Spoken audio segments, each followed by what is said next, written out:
मित्रों, आपकी बात आपके साथ के आज दिनांक 30 अप्रैल के 476वें अंक में आप सभी को मेरी राम राम।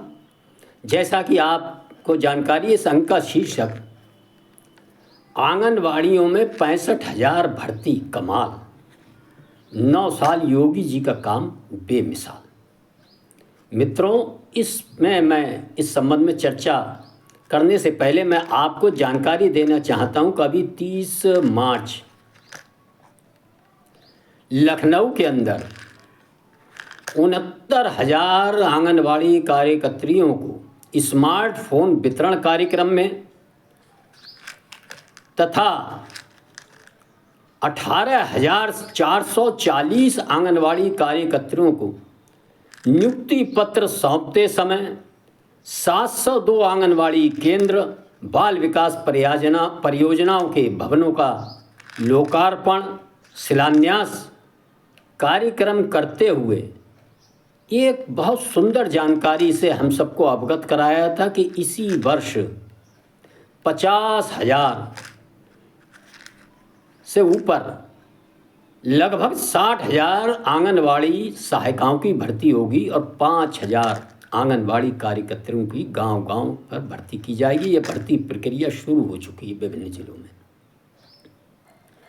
मित्रों, ये एक बहुत सुंदर व्यवस्था दद्दा मेरे जौना की साहब आंगनवाड़ी कोई योगी जी ने चलाई है, लेकिन इस सरकार ने जो भी पिछली सरकारों की चलाई योजनाएं थीं, वह भले ही चाहे राजग सरकार द्वारा चलाई गई हों, चाहे कांग्रेस या अन्य सरकारों द्वारा चलाई गई हों, यदि वो गरीब हित के लिए थीं तो उनको वास्तव में गरीब हित से जोड़ने का काम किया, उनको लागू, उनके लिए बजट देने का, उनको और समृद्ध करने का काम किया। ये इस आंगनवाड़ी योजना से 9 वर्षों के अंदर क्या परिवर्तन आए हैं, मैं आप सबको इसकी ओर आपका ध्यान आकर्षित कराना चाहता हूँ।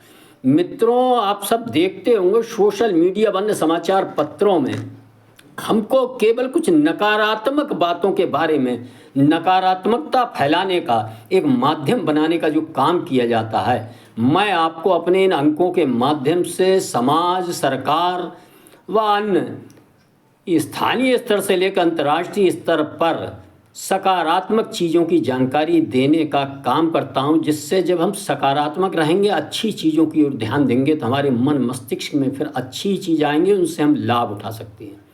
मित्रों, ये एक बहुत सकारात्मक जानकारी है, हम सबको ध्यान देना चाहिए। किस प्रकार ये जो आंगनबाड़ी बिल्कुल उपेक्षित छोड़ रखी थी, कुछ गांव में देखे होंगे, कुछ हाथों में वह कभी नज़र नहीं आती थी, कभी कुछ हो गया। आप सब खुद समझदार हैं कि 9 वर्षों में किस प्रकार इस सरकार ने आंगनबाड़ी का विभिन्न योजनाओं के माध्यम से गांव, गरीब किसान, झुग्गी झोपड़ी के इंसान, उनकी माताओं बहनों, उनके नवजात शिशुओं और स्कूल जाने को आतुर ऐसे शिशुओं के लिए बिल्कुल धरातल पर विभिन्न योजनाओं के माध्यम से उतारने का काम किया। 9 वर्षों में देखेंगे तो योगी जी का यह काम भी आपको बेमिसाल लगेगा, जो कोई भी सरकार इसकी मिसाल नहीं दे सकती। कुछ ऐसे सांस्कृतिक कार्यक्रम, कुछ ऐसे संस्कार युक्त कार्यक्रम जो हमारे जीवन में पिछली पीढ़ी, आप सबको ध्यान होगा, आते थे। किस प्रकार सनातनी समाज में जीवन के कुछ संस्कार होते हैं, उन संस्कारों में अन्य प्राशन संस्कार, इसको हम सब भूल चुके थे। गोद भराई की रस्म धीरे धीरे वह भी हम सब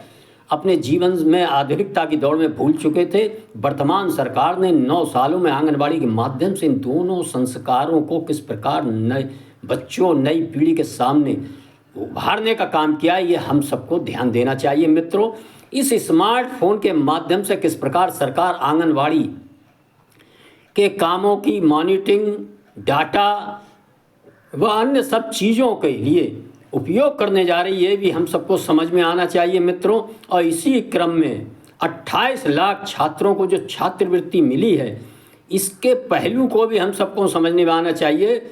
मित्रों, कमज़ोर और वंचित वर्ग के 27,99,982 कमज़ोर वर्ग के बच्चों के खातों में, बैंक खातों में 3,350 करोड़ रुपए डायरेक्ट बेनिफिट योजना के अंतर्गत उनके खातों में हस्तांतरित किए गए हैं। ये जब हम सब जानेंगे तो हमारी समझ में आएगा कि किसी गरीब व्यक्ति के खाते में बिना किसी ऑनलाइन पैसा जब आता है तो उसको कितनी राहत होती है। बस समय पर अपनी शिक्षा व्यवस्था व बच्चा उसमें उपयोग कर सकता है। किस प्रकार राष्ट्रीय पारिवारिक लाभ योजना के 33,334 जरूरतमंद परिवारों को, जिनकी दुर्भाग्यवश किन्हीं दुर्घटनाओं में मृत्यु हो गई थी, उनके ये 100 करोड़ रुपए भी इसी क्रम में हस्तांतरित किए गए हैं। ये जब हम देखेंगे 9 वर्ष से पूर्व इन चीज़ों की हम कल्पना नहीं कर सकते थे, किस प्रकार व्यक्ति वह किन किन लोगों खाते में आता था, किस प्रकार उसको उस पैसा लेने में कितने चक्कर और कितनी मात्रा में मिल पाता था, ये हम सब जानते हैं।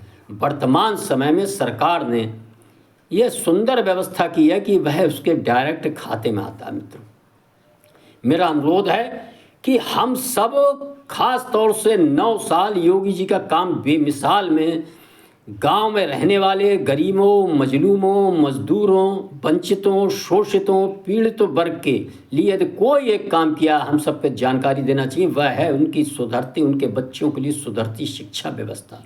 मित्रों, वह है उनकी गर्भवती महिलाओं के लिए किस प्रकार आंगनवाड़ी के माध्यम से 2-3 वर्ष तक छोटे बच्चों के लिए और उनकी माताओं के लिए पोषण देने वाली वस्तुओं का वितरण, अब है वितरण किस प्रकार सुनिश्चित किया जा सके, उसके किस प्रकार फेस रीडिंग के माध्यम से व अन्य माध्यमों से, और ये जो स्मार्टफोन वितरण हुआ है यह भी इसी कार्य में लगाए जाने वाले हैं, जिससे कि जो ये वितरण योजना ये 100% सही हाथों में पहुंच सके। मित्रों, लगातार मैं कहता हूं कुछ नकारात्मक लोग छोटी कमियां लेकर तरह तरह का अपना मन खराब करते हैं, दूसरे का भी करते हैं। मैं ये नहीं कह रहा कि सारी जगह व्यवस्थाएं सुधर गई हैं। बाबा साहब की चेतावनी मैं फिर हर अंक में आपको याद दिला रहा हूँ, ये सारी चीज़ों को लागू कराने की जिम्मेवारी कहीं ना कहीं हमारी भी है। हम भी अपने गांवों में ऐसे अपने जनप्रतिनिधि चुने बिना किसी लोभवश, बिना किसी लालच में, केवल और केवल जो कानून व कानून द्वारा प्रदत्त हमको लाभ मिलने वाले उनका हमको लाभ दिला सके। मित्रों, गांव स्तर पर योजनाओं को लागू कराने की जिम्मेवारी ग्राम पंचायत और ग्राम पंचायत को चुनने की जिम्मेवारी हम सब की है। यदि हम सब अपना प्रतिनिधि ग्राम पंचायत स्तर पर ठीक नहीं चुनेंगे तो फिर गरीबों को मिलने वाली शिक्षा पर वह उचित ध्यान नहीं देंगे, वह आंगनवाड़ी पर उचित ध्यान नहीं देंगे। सरकार लगातार, आप देख रहे होंगे, मैंने पहले भी कहा था, ऑनलाइन पहुंच बढ़ाने का डाटा सही मिले काम कर रही है। जगह जगह आप देख रहे होंगे लाइनें खुद रही हैं। गांव गांव BSNL की इंटरनेट सुविधा, स्कूल हो और अन्य सरकारी जो केंद्र हैं गांव में काम कर रहे हैं, इनको सबसे जोड़ के वह अपना काम कर रही है। लेकिन हमारी भी जिम्मेवारी है, सरकार ने 1076 फ़ोन नंबर दिया है। यदि कहीं भी शिक्षा व्यवस्था में या विद्यालय में या आंगनवाड़ी में या अन्य कहीं भी वितरण में अगर कोई धांधली या कोई चीज़ आपको शिकायत नज़र आती है तो आप निश्चित 1076 पर ऐसे लोग सामूहिक रूप से लगातार वह शिकायत अपनी दर्ज कराएं, जिससे कि उनकी शिकायत दूर हो सके। बाकी धीरे धीरे सरकार बहुत चीज़ें अच्छी तरह से लागू कर रही है और जो शेष रहेगा वो भी आने वाले समय में हम सब देखेंगे लागू हो जाएंगे।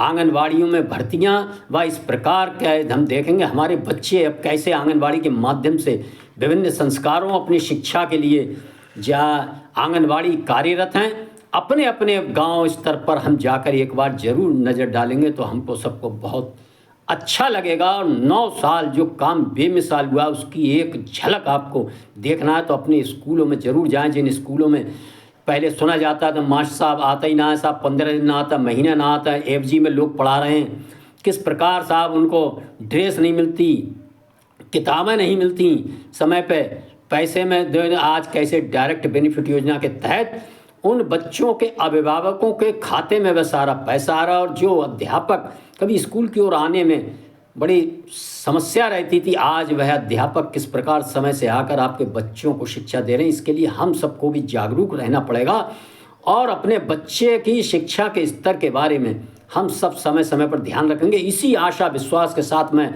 इस अंक में अपनी वाणी को विराम देते हुए मेरा अनुरोध है, यदि मेरे ये सकारात्मक जानकारियाँ देने वाले कार्यक्रम आपको पसंद आते हैं तो कृपया इनको सुनकर पूरी तरह लाइक करें, ज़्यादा से ज़्यादा शेयर करके। जिन भाइयों ने चैनल सब्सक्राइब नहीं किया, मेरा अनुरोध है चैनल सब्सक्राइब करें। धन्यवाद। जय श्री राम, जय श्री वाल्मीकि भगवान, भारत माता की जय।